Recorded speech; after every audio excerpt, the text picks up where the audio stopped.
Assamese blogger পিকে YouTube চেনেলৰ নতুন এটা ভিডিঅ'লৈ আপোনালোক সকলোকে স্বাগতম জনাইছোঁ। আশা কৰিছোঁ নিশ্চয় আপোনালোক সকলো ভালে আছে, ভালে থাকক, ভালে থকাটো কামনা কৰোঁ। আজি হৈছে 21 জানুৱাৰী। আজি সন্ধিয়াৰ কেইটামান খবৰ আপোনালোকলৈ লৈ আহিছোঁ। আপোনালোকে ভিডিঅ'বিলাকত বহুত বেছি মৰম দিছে, তাৰ বাবে অশেষ অশেষ ধন্যবাদ। আপোনালোকৰ ওচৰত সদায় চিৰকৃতজ্ঞ হৈ ৰম, আগলৈ মৰমবিলাক দি যাব বুলি আশা কৰিলোঁ। বাৰু যি কি নহওক, আজি প্ৰথমটো খবৰ হৈছে স্বাভাৱিক অৱস্থা ঘূৰি আহিছে কোকৰাঝাৰলৈ। তো কোকৰাঝাৰত যিটো ঘটনা হৈ গ'ল, সংঘটিত হৈ গ'ল আৰু এতিয়া পুনৰ স্বাভাৱিক অৱস্থালৈ ঘূৰি আহিছে, অলপ শান্তিপূৰ্ণ হৈছে। তো এনেকুৱা এটা পৰিস্থিতি হৈছিলেগৈ যে আৰক্ষীয়ে জনসাধাৰণলৈ মানে গুলি চলাবলগীয়া পৰিস্থিতি হৈ পৰিছিলে, শূন্যলৈ গুলি চলাবলগীয়া হৈ গৈছিলে। তো এতিয়া স্বাভাৱিক অৱস্থা ঘূৰি আহিছে কোকৰাঝাৰলৈ। নেক্সটটো খবৰ হৈছে অখিল গগৈয়ে চুমা খোৱাৰ এখন কৰ্মশালা পাতক। তো যিহেতু এতিয়া এনেকুৱা ধৰণৰ প্ৰসংগবিলাক হৈ আছে, তো যিহেতু এতিয়া চুমা বিতৰ্ক বা এনেকুৱা ধৰণৰ মিয়াক তেনেদৰে সাৱটি ধৰা ইত্যাদি ইত্যাদিক লৈ, তো বিশেষকৈ এনেকুৱা ধৰণৰ হয় কথাবিলাক। এতিয়া ধৰি লওক অখিল গগৈ ডাঙৰীয়া যি উচ্চস্থলীলৈ গৈ তেনেদৰে সেইখিনি তেওঁলোকৰ দুখৰ কথা, সেইখিনি আৰু বিশেষকৈ তেনেদৰে সেইখিনি যিবিলাক তেওঁলোকে কাৰ্য কৰিছিলে সেইখিনিক লৈ এতিয়া এইবিলাকে চলি আছে। যিহেতু আগন্তুক এতিয়া ২৬ত নিৰ্বাচন আহি আছে আৰু এইখিনি ক্ষেত্ৰত অখিল গগৈ ডাঙৰীয়াই কৈছে, হয় মই নিজেই সেইখিনি ক্ষেত্ৰত তেওঁ স্বীকাৰ কৰিছে এনেদৰে কোৱাৰ ক্ষেত্ৰত। তো ধেমেলীয়া হৈ এইবিলাক কথা। আৰু এই যিটো প্ৰসংগটো অখিল গগৈ চুমা খোৱাৰ সেই তেনেদৰে প্ৰসংগটোৰ ক্ষেত্ৰত এখন কৰ্মশালা পাতক বুলি কৈছে শিৱসাগৰবাসীয়ে। তো শিৱসাগৰবাসীয়ে তেনেদৰে কৈছে, তো জনাইছে যে তেওঁ সেইখিনি কৰক এনেকুৱা ধৰণৰ। নেক্সটটো খবৰ হৈছে অখিল গগৈ সভাতকৈ তাবিজ বেচাৰ কাষতহে মানুহ বেছি হয় বুলি এনেদৰে জনাইছে। তো অখিল গগৈক তেনেদৰে AYDFৰ বিধায়ক আমিনুল ইছলাম ডাঙৰীয়াই তেনেদৰে জনাইছে যে অখিল গগৈ সভা তেওঁ যি এতিয়া তেনেদৰে ২৬ৰ নিৰ্বাচনৰ বাবে বিভিন্ন ঠাইত যেনেদৰে তেওঁলোকে সেইখিনি সভা প্ৰচাৰ কৰি আছে, তো সেইখিনি ক্ষেত্ৰত জনাইছে যে অখিল গগৈ সভাতকৈ তাবিজ বেচা মানুহৰ কাষতহে বেছি মানুহ হয় বুলি তেনেদৰে জনাইছে AYDFৰ বিধায়ক আমিনুল ইছলাম ডাঙৰীয়াই তেনেদৰে জনাইছে। নেক্সটটো খবৰ হৈছে কংগ্ৰেছৰ ষ্টাৰ কেম্পেইনাৰ মই হ'ম। তো এইখিনি ক্ষেত্ৰত যিহেতু ২৬ৰ নিৰ্বাচন আহি আছে আৰু এতিয়া অখিল গগৈ ডাঙৰীয়াই কৈছে যে কংগ্ৰেছতো মই ষ্টাৰ কেম্পেইনাৰ, কিন্তু কংগ্ৰেছী মই নহয়, কিন্তু মই উজনি ষ্টাৰ কেম্পেইনাৰ বুলি তেনেদৰে সেইখিনি জনাইছে অখিল গগৈ ডাঙৰীয়াই। নেক্সটটো খবৰ হৈছে এইবাৰ নিৰ্বাচনত ১.৫ লাখ ভোটত জয়ী হ'ম। তো এতিয়া ২৬ৰ নিৰ্বাচন যিহেতু আহি আছে, এতিয়া নিৰ্বাচনক লৈ ৰাজনীতি গৰম হৈ গৈছে। শাসকীয় দল হওক বা বিৰোধী দল হওক বা এইখিনি তেওঁলোকে নিজৰ নিজৰ দলক লৈ তেওঁলোকে সেইখিনি সাজু হৈছে, টঙালি বান্ধিছে। এইখিনি মানে তেওঁলোকে মুঠতে যুদ্ধকালীন তৎপৰতা সেইখিনি চলি আছে তেওঁলোকৰ নিজৰ দলক লৈ। তো এইবাৰ নিৰ্বাচনত ১.৫ লাখ ভোটত জয়ী হ'ম বুলি কৈছে ৰেকিবউদ্দিন আহমেদ ডাঙৰীয়া। তেনেদৰে সেইখিনি জনাইছে মই এবাৰ ১.৫ লাখ ভোটত জয়ী হ'ম।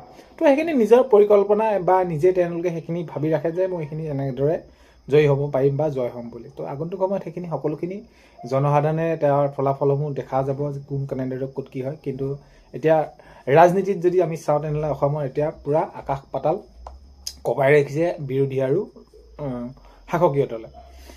নেক্সটটো খবৰ হৈছে এলিভেটেড কৰিডৰ বনাব নালাগে বুলি কিয় ক'ব? এইখিনি ক্ষেত্ৰত মানে তেনেদৰে ক'ব পাৰিলেনে, কোৱাটো যোগ্যনে, তেনেদৰে ক'ব লাগেনে? তো এনেদৰে জনাইছে এলিভেটেড কৰিডৰ বনাব নালাগে বুলি কিয় ক'ব গৌৰৱ গগৈ। তো গৌৰৱ গগৈ ডাঙৰীয়াই কিয় এনেদৰে ক'ব? এনেদৰে মন্ত্ৰী অতুল বৰা ডাঙৰীয়াই প্ৰশ্ন কৰিছে যে এইখিনি এনেদৰে ক'ব পাৰেনে? নেক্সট খবৰ হৈছে ৰূপহীহাটত বিধায়ক অখিল গগৈ বিশাল সভা। তো ৰূপহীহাটত তেনেদৰে সেয়াই এতিয়া ২৬ৰ নিৰ্বাচন যিহেতু আগন্তুক এতিয়া পাইছেই, মাজত মাত্ৰ আৰু কেইটামান দিন, আৰু সেইবাবে বিভিন্ন ঠাইত তেনেদৰে সেইখিনি সভাত তেনেদৰে সেইখিনি তেওঁলোকে ৰাখিছে কাৰ্যসূচী। আৰু এতিয়া আজি যদি সেইখিনি ক্ষেত্ৰত তেনেদৰে চাই, সেইখিনি ৰূপহীহাটত বিধায়ক অখিল গগৈ এখন বিশাল সভা তেনেদৰে সেইখিনি আৰম্ভ কৰিছে বা এইখিনি তেনেদৰে কাৰ্যসূচীত অংশগ্ৰহণ কৰিছে। নেক্সট খবৰ হ'ল 19 বছৰত ভৰি দিলে নিউজ লাইভ চেনেলে। তো 19 বছৰ তেওঁলোকে ভৰি দিলে নিউজ লাইভ চেনেলে। তো ধাৰাবাহিকভাৱে এইখিনি তেনেদৰে তেওঁলোকে কামখিনি কৰিছে আৰু আজি 19 বছৰত ভৰি দিলে নিউজ লাইভ চেনেলে। নেক্সট খবৰ হৈছে সংখ্যালঘু মানুহে অখিল গগৈক চাবলৈহে যায়। তো সংখ্যালঘুৰ মাজত যিদৰে তেওঁলোকে সেইখিনি মিটিং ৰাখিছে বা প্ৰচাৰ কৰিছে নিৰ্বাচনী, তো এইখিনি ক্ষেত্ৰত জনাইছে যে সংখ্যালঘু মানুহে অখিল গগৈক চাবলৈহে যায়, অখিল গগৈক ভোট নিদিয়ে। তো এনেদৰে জনাইছে AYDFৰ বিধায়ক আমিনুল ইছলাম ডাঙৰীয়াই। আমিনুল ইছলামে তেনেদৰে সেইখিনি জনাইছে যে সংখ্যালঘু মানুহে অখিল গগৈক চাবলৈহে যায় বুলি কৈছে। তেওঁ যিখিনি কাণ্ড কাৰখানা কৰে বা তেওঁলোকে যিখিনি নাটক সেইখিনি কৰে, সেইখিনি তেওঁলোকে চাবলৈহে যায় আৰু কিন্তু তেওঁক ভোট নিদিয়ে বুলি এনেদৰে আমিনুল ইছলাম ডাঙৰীয়াই তেনেদৰে কৈছে। নেক্সট খবৰ হৈছে সন্তানৰ নামভৰ্তিৰ বাবে নিশাৰ পৰা দীঘলীয়া শাৰী ডিমৌৰ এখন চৰকাৰী বিদ্যালয়ত। তো নিজৰ সন্তানটিৰ নামভৰ্তিৰ বাবে পুৱতি নিশাৰ পৰা দীঘলীয়া শাৰী তেনেদৰে দেখা গৈছে এখন ডিমৌ চৰকাৰী বিদ্যালয়ত তেনেদৰে সেইখিনি দেখা গৈছে দীঘলীয়া শাৰী। নেক্সট খবৰ হৈছে মহানগৰী পানীখাইটিত চৰকাৰী ভূমিত সন্দেহযুক্ত নাগৰিকৰ আগ্ৰাসন। তো এইখিনি ক্ষেত্ৰত স্থানীয় যিসকল লোক আছে তেওঁলোকে সেইখিনি দেখুৱাইছে যে এইখিনি ক'ৰ পৰা আহিল, ক'ৰ মানুহ, কেনেকুৱা ধৰণৰ। এতিয়া এইকেইদিনত সঘনাই কি হৈছে এনেকুৱা ধৰণৰ এই যি মহানগৰী পানীখাইটিত চৰকাৰী ভূমিত সন্দেহজনক নাগৰিকৰ আগ্ৰাসন তেনেদৰে দেখা গৈছে। নেক্সট খবৰ হৈছে কংগ্ৰেছ মই নেৰো। তো কংগ্ৰেছৰ এৰা নেৰাৰ লগত এইখিনি ক্ষেত্ৰত তেওঁ আজি সংবাদমেল পাতি সেইখিনি জনাইছে বা সেইখিনি কৈছে যে কংগ্ৰেছ মই নেৰো আৰু এইখিনি ক্ষেত্ৰত এৰিব লগা মোৰ কোনো ধৰণৰ তেনেকুৱা হোৱাও নাই। তো আমি কাম কৰি যাম বুলি তেনেদৰে জনাইছে ভূপেন বৰা ডাঙৰীয়াই তেনেদৰে সেইখিনি জনাইছে যে মই কংগ্ৰেছ নেৰো তেনেদৰে কামবিলাক কৰি যাম। নেক্সট খবৰ হৈছে ভয়মুক্ত অসম অসমীয়াৰ বাবে হ'ব লাগে নে মিয়াৰ বাবে হ'ব লাগে।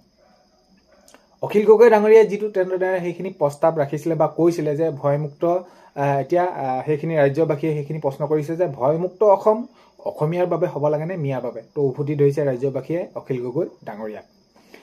নেক্সট খবৰ হৈছে শ্ৰীমন্ত শংকৰদেৱ সংঘৰ বাৰ্ষিক অধিৱেশনলৈ মাজত মাত্ৰ আৰু কেইটামান দিন। তো 6 ফেব্ৰুৱাৰীৰ পৰা যিহেতু এইখিনি আৰম্ভ হ'ব আৰু এতিয়া উলহ মালহ পৰিৱেশ সৃষ্টি হৈছে আৰু যুদ্ধকালীন তেনেদৰে প্ৰস্তুতি চলিছে আৰু সেইখিনি তেনেদৰে সেইখিনি কামবিলাক কৰি গৈ আছে।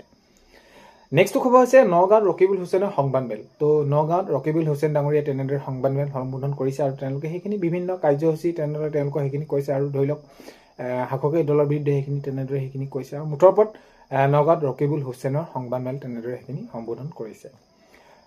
নেক্সট খবৰ হৈছে কোকৰাঝাৰ ঠায়ে ঠায়ে এতিয়া সেনাৰ ফ্লেগ মাৰ্চ। তো হয় এতিয়াও যদিও স্বাভাৱিক অৱস্থা ঘূৰি আহিছে কোকৰাঝাৰলৈ আৰু এতিয়া কোকৰাঝাৰত কিন্তু ঠায়ে ঠায়ে সেনাৰ ফ্লেগ মাৰ্চ তেনেদৰে হৈয়ে আছে কৰি আছে।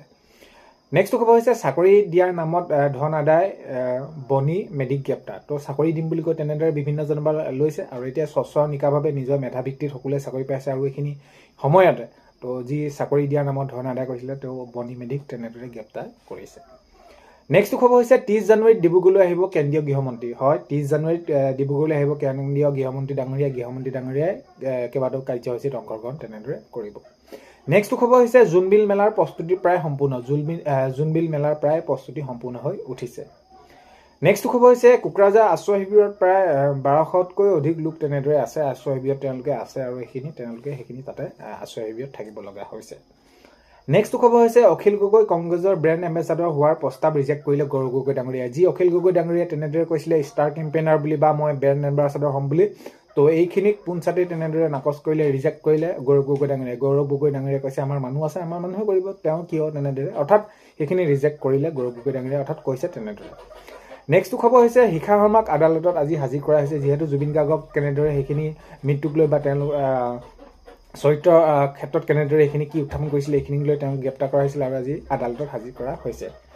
নেক্সট খবৰ হৈছে বিধায়ক হৈ মিয়া প্ৰেমৰ চৰ্দা হৈছে অখিল গগৈ। তো সমষ্টিবাসীয়ে তেনেদৰে জনাইছে এতিয়া বিধায়ক অখিল গগৈয়ে মিয়া প্ৰেমৰ চৰ্দা হৈছে বুলি তেনেদৰে জনাইছে কৈছে অখিল গগৈ ডাঙৰীয়াই তেনেদৰে মিয়াৰ চৰ্দা বুলি তেনেদৰে এইখিনি জনাইছে সমষ্টিবাসীয়ে। নেক্সট খবৰ হৈছে কংগ্ৰেছৰে মিত্ৰতা ভংগৰ হুংকাৰ অখিল গগৈ। তো এতিয়া যিহেতু তেনেদৰে এতিয়া তেওঁলোকে যিটো আগন্তুক এতিয়া নিৰ্বাচন আহি আছে তাৰ বাবে যিকেইটা চিট বিচাৰিছে একেবাৰে কম চিট বিচাৰিছোঁ আৰু সেইকেইটাও যদি তেনেদৰে তেওঁলোকে নাপায় তেনেহ'লে আগন্তুক সময়ত কি কৈছে কংগ্ৰেছৰে মিত্ৰতা ভংগৰ হুংকাৰ দিছে অখিল গগৈ ডাঙৰীয়াই। নেক্সট খবৰ হৈছে জাগিৰোড সমষ্টিৰ সংখ্যালঘু লোকৰ মাজত হাহাকাৰ। জাগিৰোড সমষ্টিত সংখ্যালঘু লোকৰ মাজত হাহাকাৰ তেনেদৰে দেখা গৈছে। নেক্সট খবৰ হৈছে আমচুৰ উত্তাল প্ৰতিবাদত কপিল ধুবুৰী।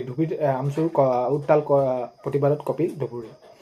নেক্সট খবৰ হৈছে ধিং সমষ্টিক লৈ আমি কম্প্ৰমাইজ নকৰোঁ। তো যিহেতু এতিয়া আগন্তুক 26ত নিৰ্বাচন আহি আছে আৰু অখিল গগৈ ডাঙৰীয়াই কৈছে যে আমি ধিং সমষ্টি আমি যোৱাবাৰ দ্বিতীয় পৰ্যায়ত আছিলোঁ এনেদৰে আমাক সেইটো লাগিব আৰু এইখিনি ক্ষেত্ৰত আমি কম্প্ৰমাইজ নকৰোঁ। লাগিলে সেইখিনি আগন্তুক সময়ত যদি তেনেদৰে আমি বিচৰামতে নহয় সেইখিনি আমাৰ মিত্ৰতাই তেনেদৰে নহ'ব বা ভংগ হ'ব এনেদৰে হুংকাৰ দিছে অখিল গগৈ ডাঙৰীয়াই। নেক্সট খবৰ হৈছে বিহপুৰীয়াত সংবাদমেল পাতি বিজেপিক সমালোচনা ভূপেন বৰা ডাঙৰীয়াই বিহপুৰীয়াত সংবাদমেল সম্বোধন কৰিছে আৰু বিজেপিক সমালোচনা কৰা তেনেদৰে দেখা গৈছে। তো আজি সন্ধিয়া এইকেইটাই খবৰ আপোনালোকলৈ জনালোঁ। ভিডিঅ'টো আপোনালোকে শেষলৈকে চোৱাৰ বাবে বহুতেই বেছি ধন্যবাদ। ভিডিঅ'ৰ আপোনালোকক প্ৰথমতে কোৱাৰ দৰে আপোনালোকে যিহেতু ভিডিঅ'বিলাকত বহুত বেছি মৰম দিছে তাৰ কাৰণে অশেষ ধন্যবাদ। আপোনালোকৰ ওচৰত সদায় চিৰকৃতজ্ঞ হৈ ৰ'ম। অন্য এটা ভিডিঅ'তে লগ পোৱাৰ আশাৰে আজিলৈ বাই।